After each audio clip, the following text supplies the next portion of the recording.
پھر دیکھیے کہ جب سنت پر عمل کرنے والے لوگ آپ کی باراتی میں شمار ہوں گے، ادھر سے دلہن لے کے گھر آئیں گے، دلہن کا قدم آپ کے گھر میں پڑے گا، پھر دیکھیے کہ اس دلہن سے برکت کیسے ہوتی ہے۔ اللہ تعالیٰ اس دولہا اور دلہن کے صدقے میں اس گھر میں اتنی برکت عطا فرمائے گا جس کے بارے میں آپ سوچ بھی نہیں سکتے ہیں۔ تو ہم یا آپ برکت والے کام کو ختم کر دیتے ہیں؟ نہیں، ہمیں کرنا یہ ہوگا کہ جہاں برکت والی چیز ملے اس پر ہم غور کریں گے اور باراتی انسانوں کو لے کے جائیں گے۔ آج کل براتیوں میں اکثر لوگ زیادہ تر ناچتے کودتے ہیں، ہمارے نوجوان بھائی۔ تو ناچنے کودنے والے کو بھی باراتی میں مت لے جائیے۔ دو چار باراتی میں ان لوگوں کو چھانٹیے گا نا تو پھر ان لوگ ناچنا کودنا ہمیشہ کے لیے بند کر دے گا۔ آج سارے حرام کام شادیوں میں شمار کر کے نکاح کرتے ہیں اور ادھر سے شادی کر کے لڑکی گھر میں لاتے ہیں۔ اگر خدا نہ خواستہ کوئی مصیبت گھر میں آ گئی، اللہ نہ کرے کہ کسی کے بھی گھر میں مصیبت آئے، اگر کوئی مصیبت آ گئی تو لوگ کیا کہتے ہیں، ایسی دلہن میں لے کے آیا ہوں جس کی وجہ سے گھر میں مصیبت ہے۔ یہ بالکل بات غلط ہے۔ کسی دلہن کی وجہ سے مصیبت نہیں آئی ہے، مصیبت گھر میں اس لیے آئی ہے کہ شادی جب کرنے گئے تھے تو ساتھ میں جو ڈی جے لے کے گئے تھے اور ناچتے کودتے جو گئے تھے، گانا گاتے گئے تھے، بجاتے گئے تھے، شراب پیتے ہوئے گئے تھے، تاڑی پیتے ہوئے گئے تھے، جوا کھیلتے ہوئے گئے تھے، حرام کاموں کو انجام دیتے ہوئے جو گئے تھے، ان منحوس کاموں کی وجہ سے گھر میں برکت چلی گئی، اب مصیبت ہی مصیبت آ گئی۔ شادی میں کیا کرنا ہے کہ سارے حرام کاموں کو نکال کے پھینک دینا ہے اور بالکل سنجیدگی کے ساتھ، سادگی کے ساتھ نکاح کیجئے اور سنت مصطفیٰ پر عمل کر کے جب نکاح کریں گے تو اس شادی میں برکت حضرت فاطمہ کی شادی کی بھی ہوگی۔ اور یہ جو بات کہتے ہیں کہ بہو ایسا لے کے آئے کہ گھر سے برکت چلی گئی، یہ غلط بات ہے۔ اس کے وجہ سے نہیں گئی، آپ نے جو ناچا کودا شادی میں، اس وجہ سے برکت چلی جاتی ہے۔ تو میرے دوستو، میں بتا یہ رہا تھا کہ شادی میں سب سے پہلے اس بات کو آپ کو دیکھنا ہے کہ اللہ نے جو یہ نعمت عطا کی بیٹے کی شکل میں، تو اس بیٹے کی شادی میں ہمیں سب سے پہلے کرنا کیا ہوگا؟ جائیں گے کسی مسجد میں، امام صاحب سے سمجھیں گے کہ بیٹے کی شادی ہے، اس میں ہمیں کرنا کیا ہے، پھر وہ طریقہ بتائیں گے آپ کو کہ اپنے بیٹے کی شادی میں ناچنا نہیں، کودنا نہیں، اس سے اللہ ناراض ہوگا۔ اگر اللہ ناراض ہو گیا تو ساری تیری محنت بیکار ہو جائے گی اور آخر میں تجھے دوزخ میں جانا ہوگا۔ اللہ کے رسول کو ناراض نہیں کرنا ہے۔ لیکن شادی میں کیا ہوتا ہے کہ ڈی جے بجتا ہے، گانا گاتے ہیں، ناچتے کودتے ہیں، تو اس سے نقصان کیا ہوتا ہے کہ سب سے پہلا اللہ کو اس نے ناراض کیا، اللہ کے رسول کو ناراض کیا، اور جس نے اللہ و رسول کو ناراض کیا پھر اس کا ٹھکانہ کہاں ہوگا؟ اس کے گھر میں برکت تو نہیں آ سکتی ہے لیکن وہ جہنم میں ضرور جانے والا ہے۔ اس لیے میرے دوست، اپنے بچے کی شادی میں سب سے پہلا کام یہ کیجئے کہ ہم بارات بعد میں لے کے نکلیں گے، پہلے ہم یہ کام کریں گے کہ اللہ و رسول کو راضی کریں گے۔ اللہ و رسول کو راضی کیسے کیجئے گا؟ میلاد شریف کریں گے، قرآن خوانی کریں گے، اللہ کو منائیں گے، اللہ کو راضی کریں گے، اس کے بعد شادی میں بارات لے کے نکلیں گے تو درود و سلام پڑھتے ہوئے نکلیں گے۔ کل کی شادیوں میں برکت کیوں ہوتی تھی، آج کی شادیوں میں برکت کیوں نہیں ہے؟ جانتے اس کا وجہ کیا ہے؟ آج سے 20 سال پیچھے چلیے، ان لوگ جب شادی کرتے تھے تو اس دور کے طرح نہیں کہ ناچ بھی ہو، باجا بھی ہو، گاجا بھی ہو، شرابی بھی ہو، کبابی بھی ہو، جواری بھی ہو، ایسے لوگ نہیں، بلکہ سنت مصطفیٰ پر عمل کر کے نکاح کرتے تھے، اور باراتی جب گھر سے لے کے نکلتے تھے تو درود و سلام پڑھتے ہوئے نکلتے تھے، اللہ کو بھی راضی کرتے تھے، رسول پاک کو بھی خوش کرتے تھے، اور برکت اتنی ہوتی تھی کہ ادھر سے دلہن گھر میں لے کے آتے، اب اس گھر میں برکت ہی برکت ہوتی تھی، اللہ کی رحمت اس گھر میں برستی تھی۔ آج کیوں نہیں ہوتا ہے ایسا کیا معاملہ ہے کہ ہم برکت سے پیچھے چلے جاتے ہیں، رحمت سے پیچھے چلے جاتے ہیں؟ اس کی وجہ یہ ہے کہ ہم نے سنت کو چھوڑ کے شادی کرتے ہیں، سنت کو چھوڑ دیا ہے۔ نہیں میرے بھائی، ہم کو سنت پر پہلے عمل کرنا ہے، سنت پر جب عمل کریں گے تو ساری گندی بات اس سے باہر نکل جائے گی، اور جتنے اسلام میں بات ضروری ہے ساری بات سامنے آئے گی۔ دولہے حضرات کیا کرتے ہیں اور اس کے گھر والے کیا کرتے ہیں؟ رات بھر فحش بات جو اس کو کرنا نہیں چاہیے شادی کے نام پر وہ بھی کرتی ہے، اور کہتے کیا ہے کہ جس شادی میں باجا نہ ہو وہ شادی ہے کہ جنازہ ہے پتہ نہیں چلتا، اس لیے باجا کرتے ہیں۔ کتنی غلط بات بول رہا ہے۔ جنازے میں بھی لوگ گھر سے نکلتے ہیں، باراتی میں بھی لوگ گھر سے لے کے باراتی نکلتے ہیں، دونوں میں فرق ہے۔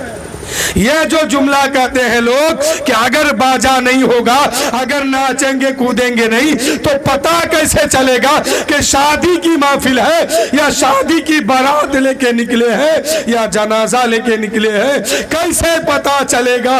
تو میرے دوستو، دونوں میں گھر سے باہر لوگ نکلتے ہیں، فرق اتنا ہوتا ہے کہ شادی میں لوگ گھر سے بارات لے کے نکلتے ہیں تو ادھر سے دلہن لے کر کے آتے ہیں، اور جنازے میں لوگ بارات لے کے نکلتے ہیں تو میت کو چھوڑ کے واپس آتے ہیں۔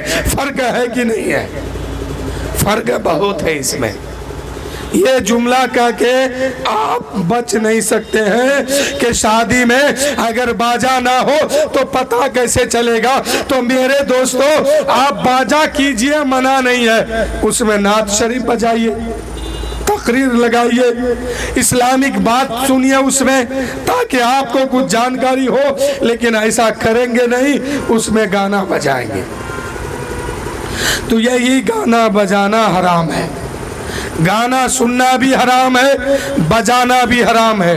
جو لوگ گانا سنتے ہیں کل قیامت کے دن اس کے کان میں سیسا پگھلا کے ڈالا جائے گا۔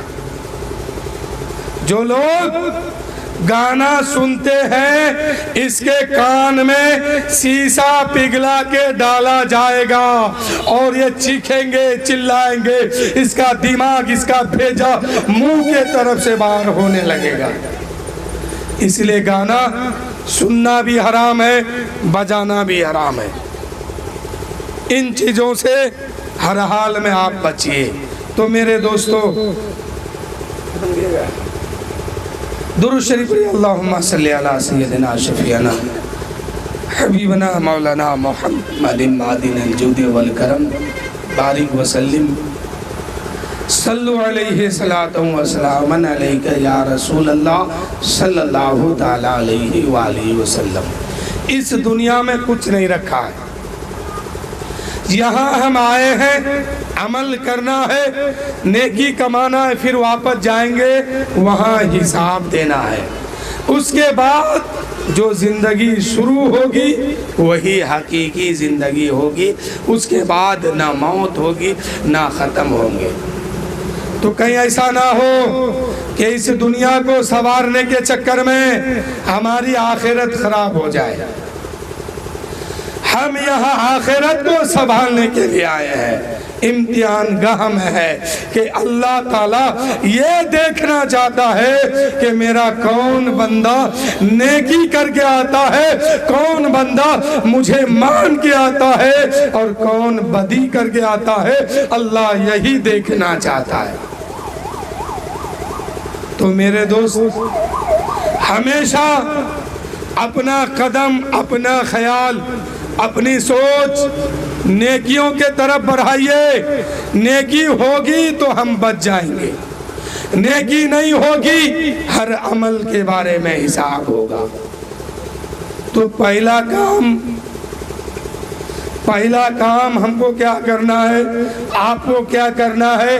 نماز پنجگانہ ہر حال میں پڑھنا ہے۔ نماز پنجگانہ ہر حال میں پڑھنا ہے، چاہے جان رہے یا جائے، جب تک زندہ ہے نماز پنجگانہ کبھی بھی نہیں چھوڑنا ہے۔ نماز اگر چھوٹ گئی آپ سے تو آپ کا دنیا میں آنا بیکار ہے۔ نماز اگر چھوٹ رہی ہے تو آپ اپنے آپ کو سمجھیے کہ کل دوزخ میں جانا ہوگا، اس کا حساب دینا ہوگا، آگ میں جلنا ہوگا۔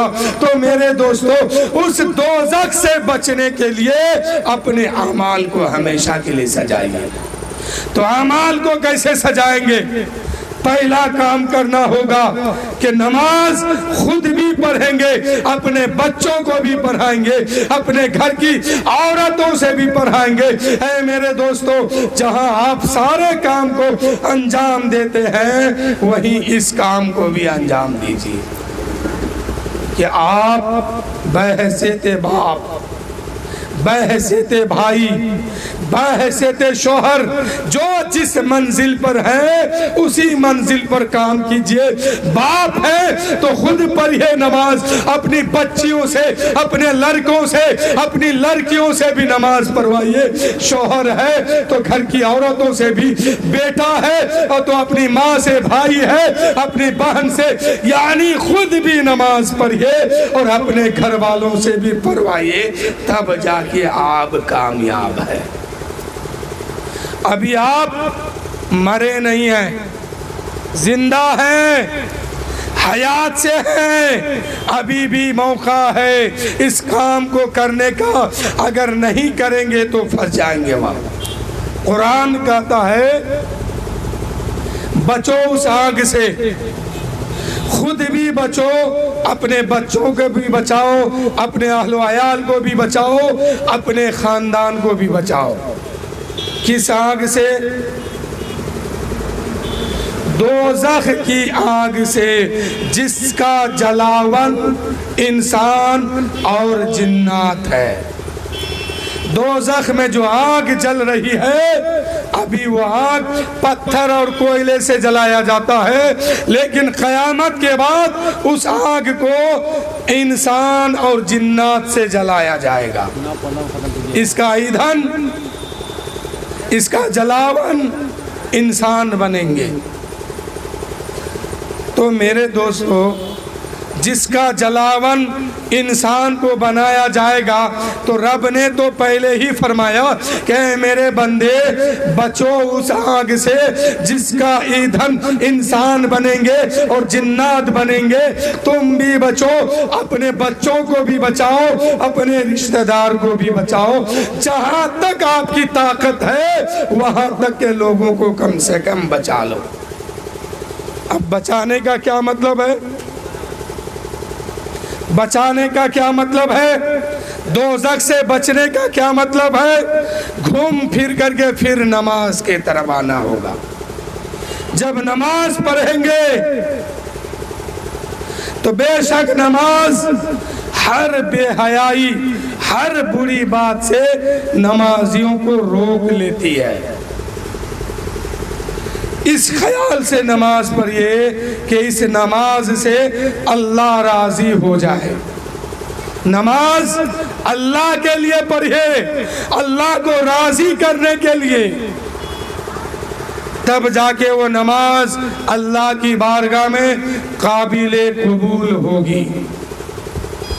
کسی مقصد سے اور مت پڑھیے, صرف مقصد یہ ہونی چاہیے کہ ہم نماز پڑھتے ہیں اللہ کے لیے, اللہ تعالیٰ مجھ سے راضی ہو جائے. نماز کسی بھی حال میں, کسی بھی موڑ پر, کسی بھی وقت میں معاف نہیں ہے. معاف نماز دو ہی انسانوں پر ہے. تین طریقے کے انسانوں پر نماز معاف ہے. پہلا کون؟ جو لوگ پاگل ہیں, جو لوگ پاگل ہیں, مجنون ہیں, ان لوگوں پر نماز فرض نہیں ہے. جو ابھی بچے ہیں, حد بلوغیت کو پار نہیں کیے ہیں, اس پر بھی نماز فرض نہیں ہے. اور ایک وہ جو عورت ایام ماہواری میں ہے, اس پر بھی نماز ایسے عالم میں جتنے دن وہ ایام ماہواری میں ہے اتنے دن کی نماز اس پر فرض نہیں ہے. میں ایک سوال کرتا ہوں کہ جتنے لوگ نماز نہیں پڑھتے ہیں, ذرا اپنے بارے میں سوچئے کہ ان تین طرح کے انسانوں میں سے آپ کون سا انسان ہے؟ آپ جو نماز نہیں پڑھتے ہیں تو یہی سوچ کے نا کہ معاف ہے. تو ان تین طرح سے, تین طرح کے لوگوں میں سے آپ کس میں شمار کرتے ہیں؟ پاگل میں, مجنون میں, یا بے عقل میں, یا بچوں میں, یا ان عورتوں میں؟ کس میں اپنے آپ کو شمار کرتے ہیں؟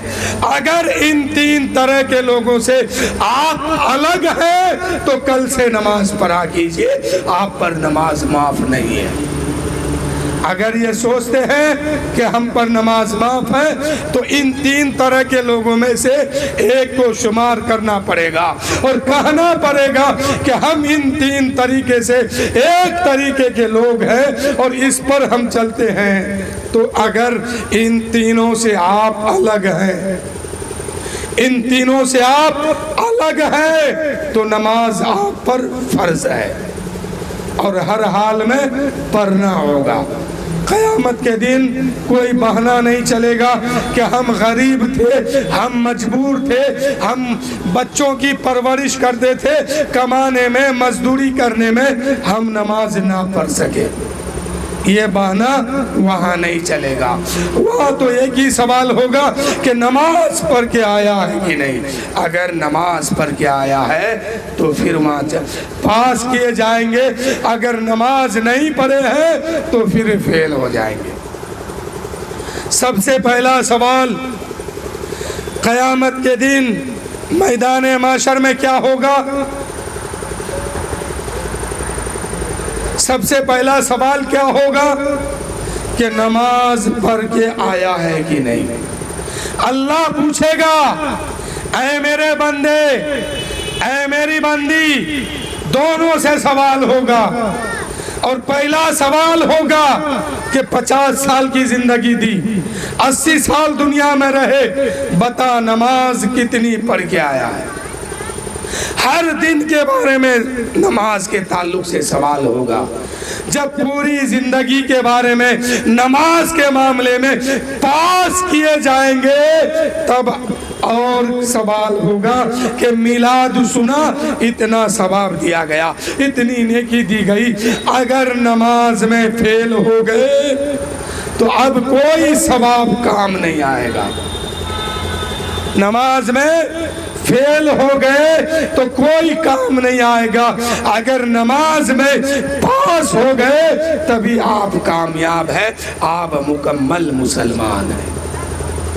اور مسلمان کہتے ہی اسے ہیں جو نمازیں پنجگانہ پڑھتے ہیں، اور مسلمان اس کو کہا جاتا ہے جس کے دل میں اللہ و رسول کی محبت ہو، اور جس کے دل میں اللہ و رسول کی محبت بستی ہے وہ نماز پنجگانہ سے دور نہیں ہوتے ہیں بلکہ نماز پنجگانہ پڑھتے ہیں۔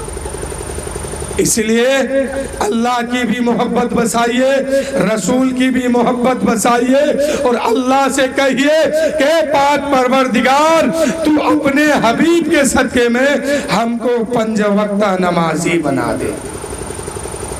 جو لوگ نماز نہیں پڑھتے ہیں ان لوگوں کی دعا قبول نہیں ہوتی ہے۔ اللہ تعالیٰ فرماتا ہے کہ لوگوں، اللہ تعالیٰ نے فرمایا حضرت موسیٰ سے کہ موسیٰ میں جس سے ناراض ہوتا ہوں اس سے نماز کی توفیق کو چھین لیتا ہوں۔